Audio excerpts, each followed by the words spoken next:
नमस्कार, मी श्रीधर ढगे. OTT न्यूजमध्ये आपलं स्वागत. मनोज जरांगे पाटील यांच्या आंदोलनाचा आज दुसरा दिवस आहे आणि त्यांनी सर्व आंदोलनकर्त्यांना शांततेचं आवाहन केलेलं आहे. काल ज्या मुंबईमध्ये आंदोलकांच्या वाहनांमुळे ट्रॅफिक जाम झाली होती, त्या सर्वांना विविध ठिकाणी ज्या पार्किंगच्या जागा उपलब्ध आहेत तिथं गाड्या पार्किंग कराव्या असं त्यांनी सूचना केलेल्या आहेत. तसेच कोणी गोंधळ घालू नये आणि शांततेच्या मार्गाने आंदोलन करावं असं आवाहनसुद्धा त्यांनी केलेलं आहे. दुसऱ्या बाजूने काल जी जेवणाची वगैरे व्यवस्था नव्हती, तर आज अनेक मराठा बांधवांनी पाणी बॉटल्स, जेवणाची व्यवस्था आंदोलकांसाठी केलेली आहे.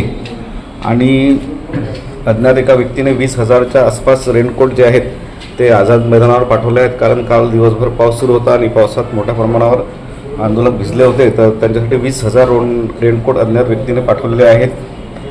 महत्त्वाचं म्हणजे काल CST समोर भरपूर राडा झाला, त्यामुळे मोठा फौजफाटा आणि दंगल नियंत्रण पथक CST समोर तैनात करण्यात आलेला आहे आणि मोठ्या प्रमाणावर बंदोबस्त CST स्टेशनसमोर लावण्यात आलेला आहे. आज उपोषणस्थळी जरांगे पाटील यांनी माध्यमांशी सुद्धा चर्चा केली.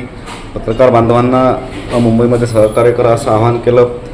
त्यांच्या हस्ते गणपतीची आरतीसुद्धा झाली आणि आज मराठा आरक्षणासाठी जी उपसमिती नेमण्यात आली आहे तिची सह्याद्री गृहावर बैठक सुरू आहे आणि लवकरच ताजे अपडेट आम्ही तुम्हाला देत राहू. धन्यवाद.